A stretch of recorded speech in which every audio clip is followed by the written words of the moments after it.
Hi everyone, and welcome back to Season 8 of the Propcast. I'm Louisa Dickens, your host of the Propcast and co-founder of LMRE, the global PropTech recruitment and search consultancy. The aim of each episode is to introduce you to a PropTech innovator and discuss how their work has created a shift in focus when it comes to digitalizing the built environment. If you're interested in finding out more about PropTech or applying for a job in this space, or keen to know who the big players are that are moving and shaking the real estate industry, we have you covered, and we'll be bringing you an episode each week to connect you to the VCs, PropTech startups, and real estate professionals from around the globe.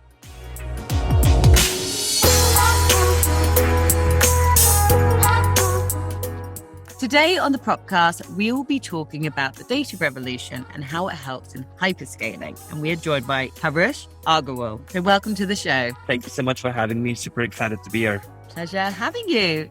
And Tarush is one of the leading experts in leveraging data for exponential growth. With over 10 years of experience in the field, he most recently led data for WeWork, and prior to that was at Salesforce.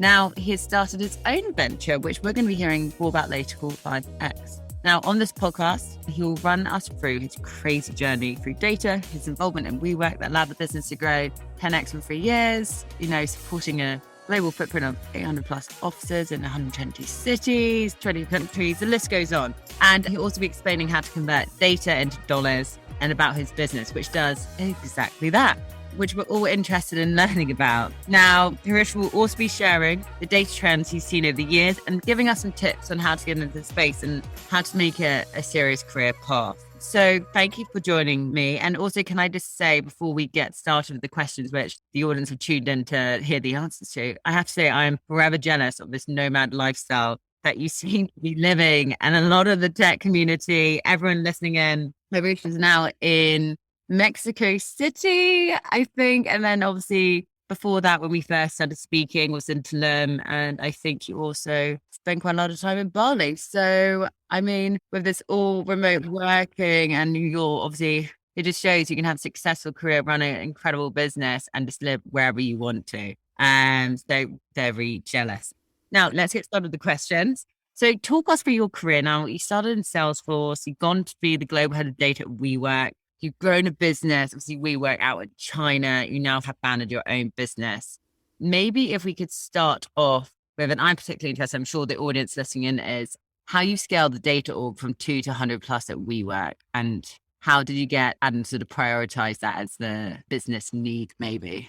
Yeah, no, that's a great question. And again, thanks so much for having me on the show and that amazing background. I'm not sure it was all deserved, but I think what's super interesting about the data revolution is that we're still sort of living it, right? We're still in the very early days of it. Like 10 years ago, when I was at Salesforce, no one in the Valley really had a data team, right? It was very much at its infancy. Whereas, 10 years later, being at WeWork and sort of doing the same thing again, it was very different, right? Like the sort of modern data stack is a well-established trend. Sort of vendors in the space are sort of more established. So in some ways, doing it at WeWork was, sort of learning what not to do or sort of what mistakes to avoid over the last 10 years. And, applying all of that, a hyper-growing company like WeWork, which was anyway, when I joined, we had about 100 offices. A few years later, we had close to 1,000. So, when a business is growing that quickly, it's just sort of really important to sort of scale the team at that size too. And, I think part of the growth at WeWork was done in a slightly unsustainable way. So by sort of throwing dollars at the problem to sort of grow that quickly, I don't think that level of growth that's sort of growing, a data team from 2 to 100 in a few years is pretty typical, or even something which, a lot of companies should aspire to do.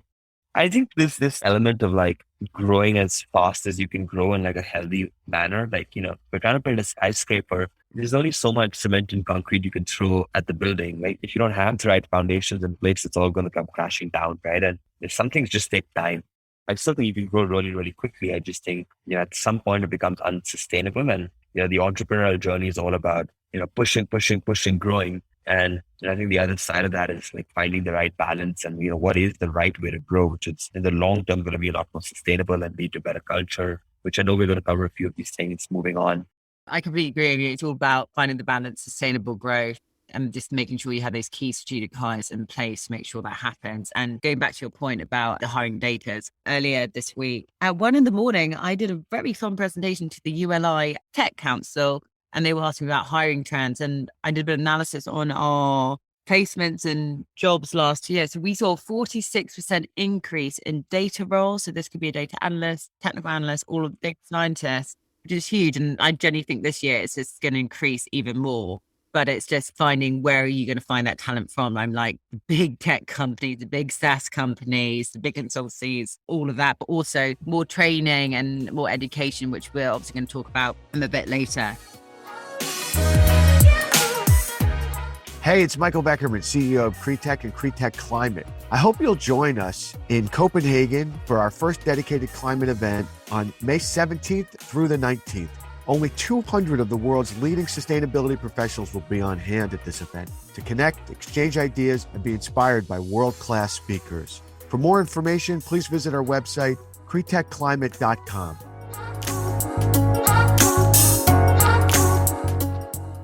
Now, obviously, you briefly explained the importance of data and how it can translate into profitability to help people make more effective investment decisions, all of that. Now, this probably ties quite nicely into your business, which we haven't spoken about yet. So please tell the audience what your business does and how it sort of all comes together when we're looking at the modern data stack and how it can drive more value for your customers. And maybe also give an example what one of your customers could be, because I always find it's a lot easier to understand and relate to once you've got an example.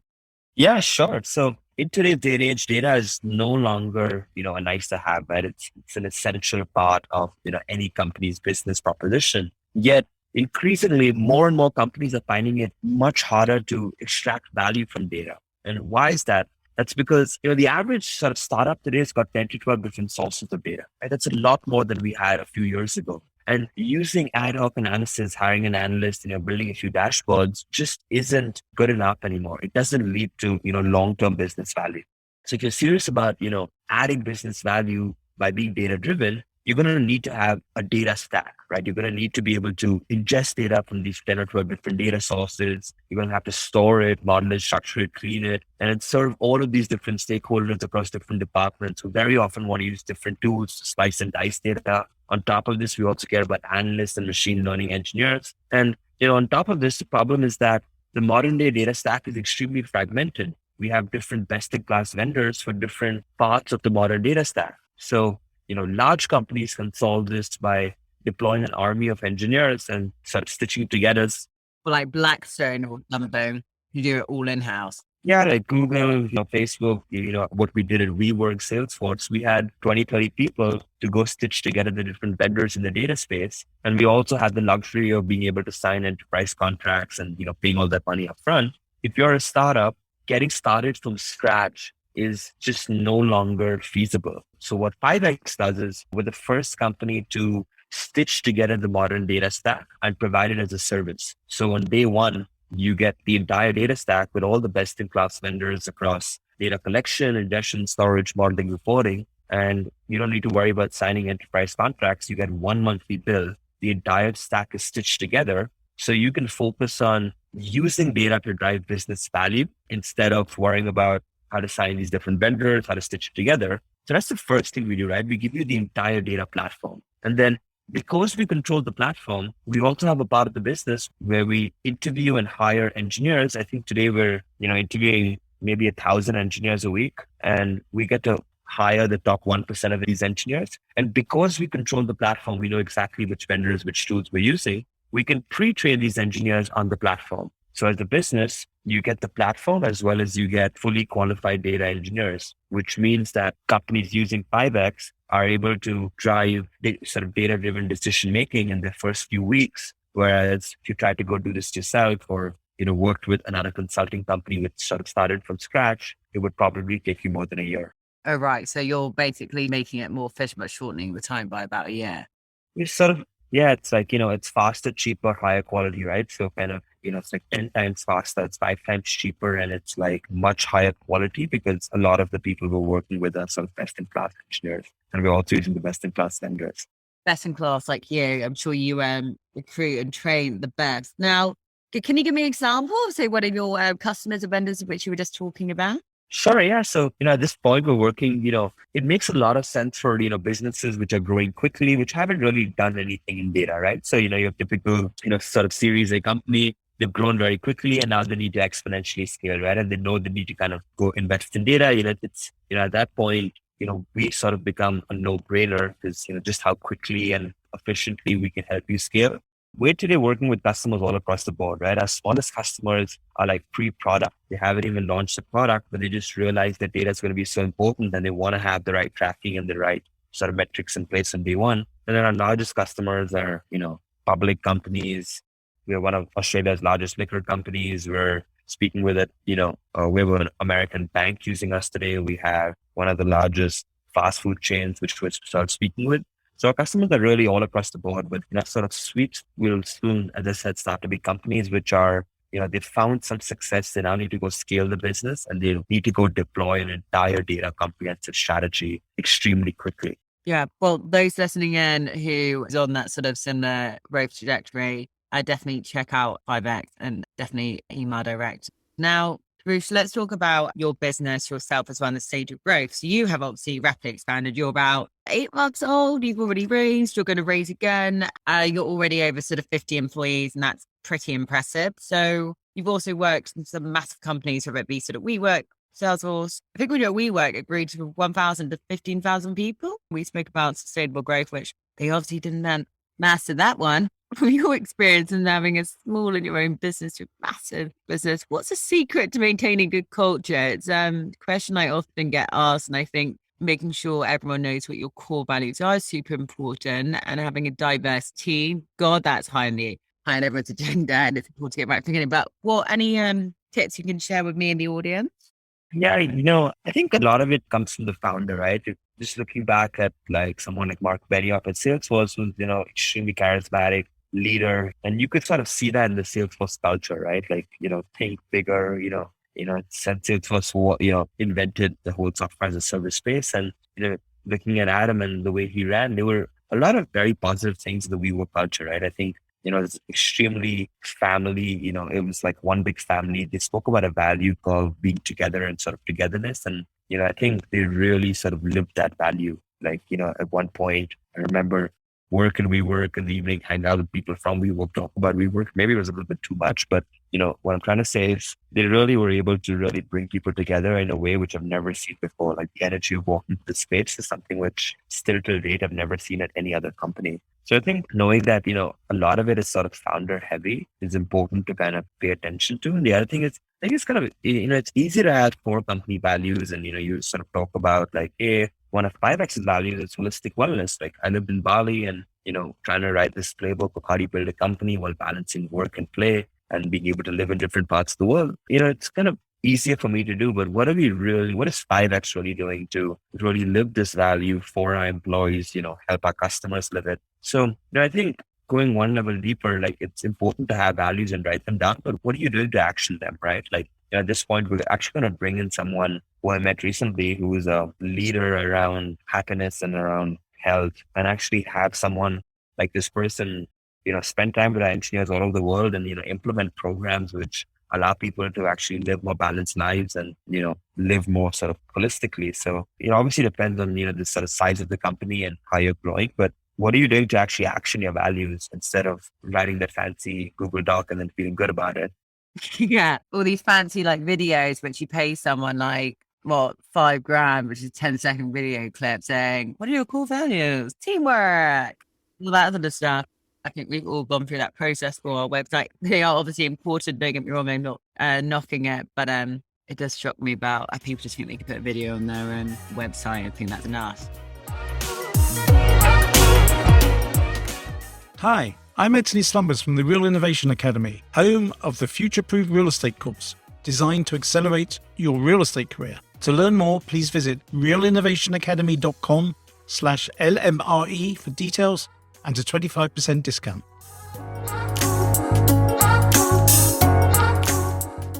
Good, moving on to my next question. So you've obviously worked at Salesforce, worked at WeWork, like we said. you worked with it across different markets, you've worked globally. Are there any sort of macro trends you've seen over the 10 years you've been working in data? And what does this mean for companies not agnostic of sector for what we've sort of seen, you've seen? Sure. So, if you look at 10 years ago, no one was doing digital marketing. I mean, a few companies had websites, but for the most part, 10 years ago, we didn't have websites for our businesses. And this company called Google came along and told us that in 10 years, if you don't care about your online web presence and what customers are saying and, being able to have an online presence, you're not going to exist. And sort of today, that prediction was 100% true. Businesses which did focus on it probably don't exist anymore. If you look at what's going to happen in the next 10 years, right? Like it's just the evolution of digital marketing, right? Digital marketing goes more mainstream and that really evolves into data. So what does that mean? So, using data to figure out where are your customers coming from, which sort of channels are working, which channels are not working, being able to figure out what type of customers you have, what are your different segments, how are they using your product, what's your customer lifetime value, how do you optimize your internal sales team, who are your best sales rep, which market should they sell to? So these are the type of questions which if you don't get really, really, really good at understanding, you're just not going to be able to compete in the next 10 years. You'll just be out executed by your sort of competition. So this is the massive sort of data trend, right? Which is kind of happening in the next 10 years. And, we see it, right? Like, being in the data space. But what's interesting is it's starting to become more mainstream, right? Like, a few years ago, only the large tech companies had data teams. And today, when we just look at and we pay attention to what's happening in the VC world, very, very early rounds, sort of VCs are asking, what's your data strategy, right? And how are you kind of approaching this? We can see the breadcrumbs happening. And 5X is really positioning itself as being able to help the next sort of generation of companies be able to solve these questions and sort of move in that direction. Yeah, it's interesting what you're saying. I want to recruit business. Have we scaled a lot in the last 2 years? Yes, it's been great. And we're set to hopefully double on people next year. So I think it'll be about 70, 80 people. We're obviously not a tech platform. We're not technical at all, but we do have a hell of a lot of data. And the most important thing for us is obviously keeping track of clients, candidates, follow up, inputting the right stuff.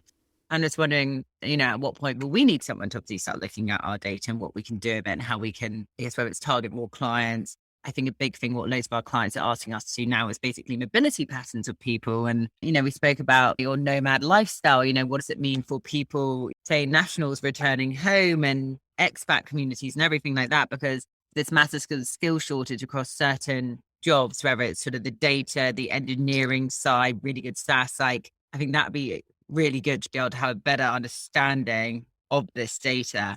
When I work that out, I might reach out to you so you can actually work it out for me. Okay, right. This is our final question before we finish with the LMRE part, which I'll talk you through in a moment. Now, you started off as a data engineer. You're now obviously a founder. You started a new profession. You're commoditizing it. Now, for those listening in, and this is a big thing I'm doing, is trying to champion the data space as a proper career pathway. And how can people learn more about it? What routes of entry are there? And I'm also saying it doesn't matter what industry you come from. It's never too late to learn. What do you recommend? So, I'm very bullish on the data space. We're still relatively early in the space. When I kind of got started, it was quite different, right? At that point, the playbook of data hadn't yet been written.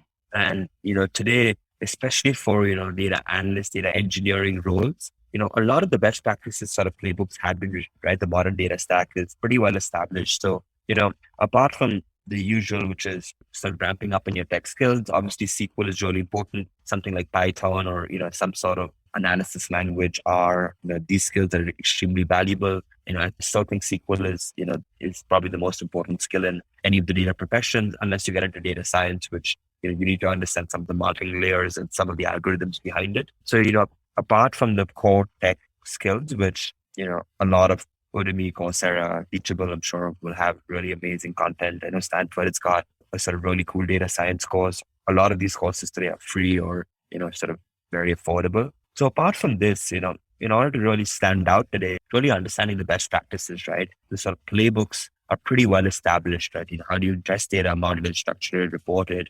How does analysis work? How should you be thinking about machine learning, which is not, spending 80% of your time exporting the data and checking for data quality, which tends to be what a lot of machine learning engineers at a lot of companies do. So you're actually being able to shadow a company which is doing it well and spend time to really understand the best practices and the trends. Once you kind of have that, it's possible to very quickly to be able to go to a company just starting off and, replicate these trends and really be able to add business value.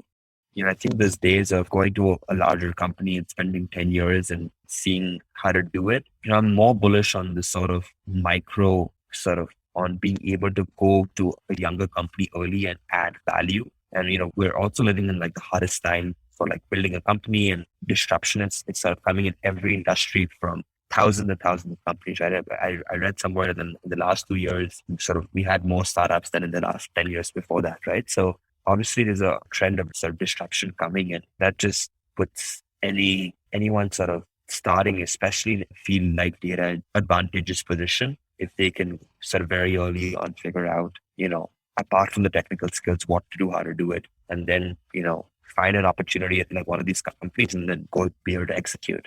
Yeah. I also think there's actually a couple of my friends who, God, I'm not knocking them, but I never thought they would go down the data route. They've been very much in like marketing. They're naturally analytical, and I'd say they're very creative and autonomous in the way they work. Over lockdown, there were obviously a lot of people lost their jobs in certain areas. Obviously, data, we saw an increase in job opportunities out there. They pivoted their roles and they started doing courses on, one was like data science, one was UX, UI design, and now they are doing contracting work. And they are, 2 years down the line, they've by no means mastered it, but they have definitely got a whole new skill set and a whole new career pathway. And I'm genuinely so impressed by them and so proud of them. And they're just contracting for all these different awesome businesses, and they're so happy. And I think they also really kind of shocked themselves how they sort of picked it up and just learned it. And I think a lot of it is sort of just practicing, focus, the drive, really. For those listening in, obviously, I'm sure you've heard across the various podcasts, we have a partnership with Nelson Lau, PropertyQuants. He has an 11-week taster of data science. So for those looking to sort of dip their toes into the world of data, we offer a discount. So definitely check it out. And yeah, it's 11 weeks of your life and you can sort of do it part-time whilst you're doing your job. So check it out.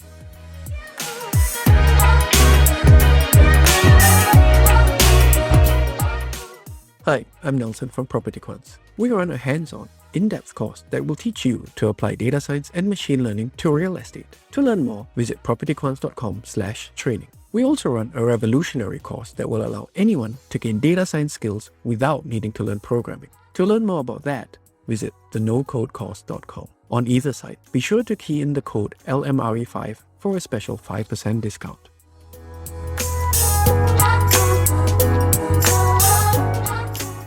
Now, we coming to the final part. So how we finish is the LMRE part. So, right, Tarush, if you sort of run us through, what's your main lesson you've learned throughout your career? Maybe it was not living your nomad lifestyle as quick as you could. Are there any tips you'd like to give someone who's maybe even going into, data or something? What's just the biggest lesson you've learned?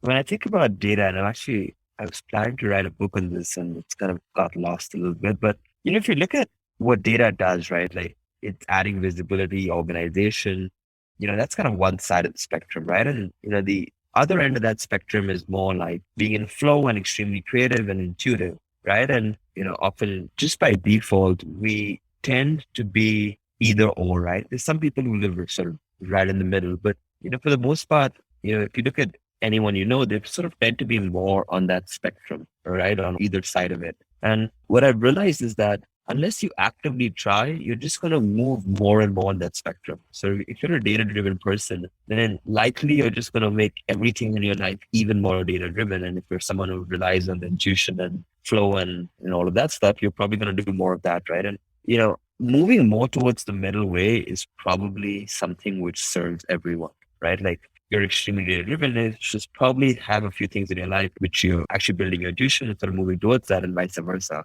So I think, moving more, sort of understanding the first step is really awareness, right? Where are you on that spectrum? And then, actively putting in time and effort to move more towards the middle way is something which, just in every part of my life, right? Whether it's work or personal or wellness, like understanding where do I lie on some of these sort of scales and trying to move more towards the middle way.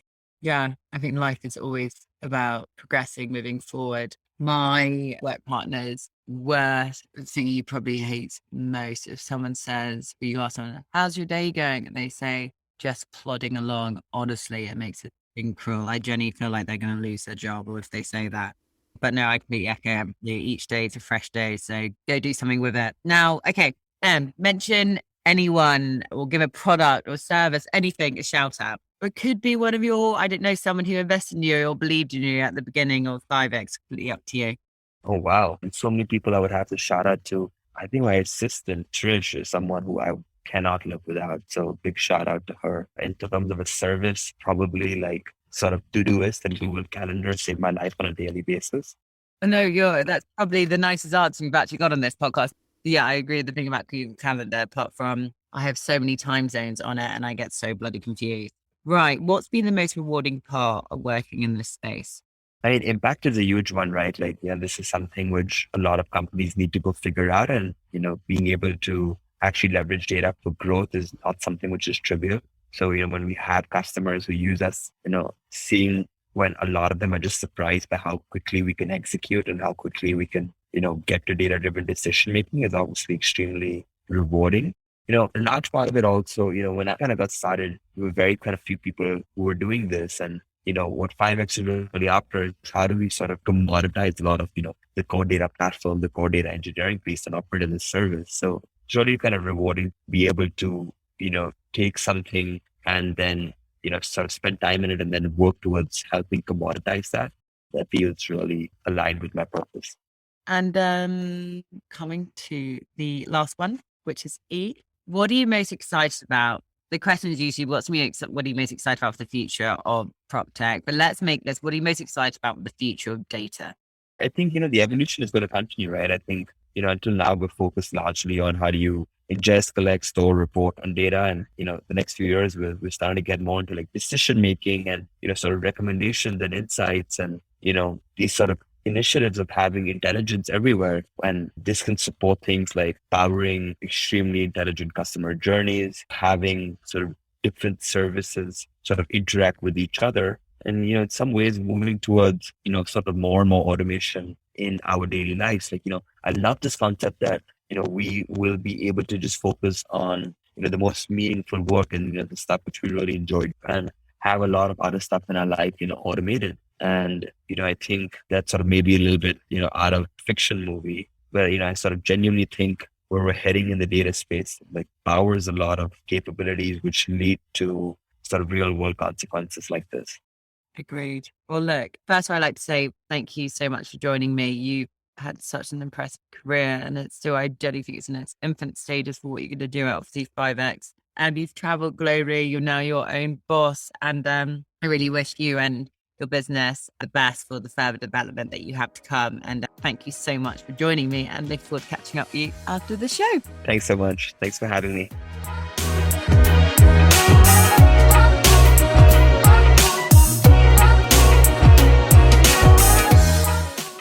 Thank you for joining us this week on the Propcast. And a big thanks to our guests and our sponsors, Cretech and Reentech. Make sure you visit our website, lmre.tech, where you can subscribe to our newsletter, keep up with our industry news and events, or if you're looking for your next career move, it's all on there. The Propcast can be found on iTunes, Spotify, and YouTube, where all good content is found. Whilst we're at it, if you found value in the show, we'd appreciate it if you could spread the word and tell a friend about it, or even write us a review. And I'll catch you next week.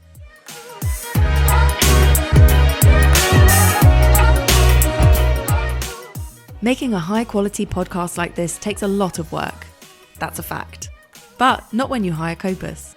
With our white glove experience, we handle everything for you. From guest outreach all the way through to publishing and promotion, we handle it all.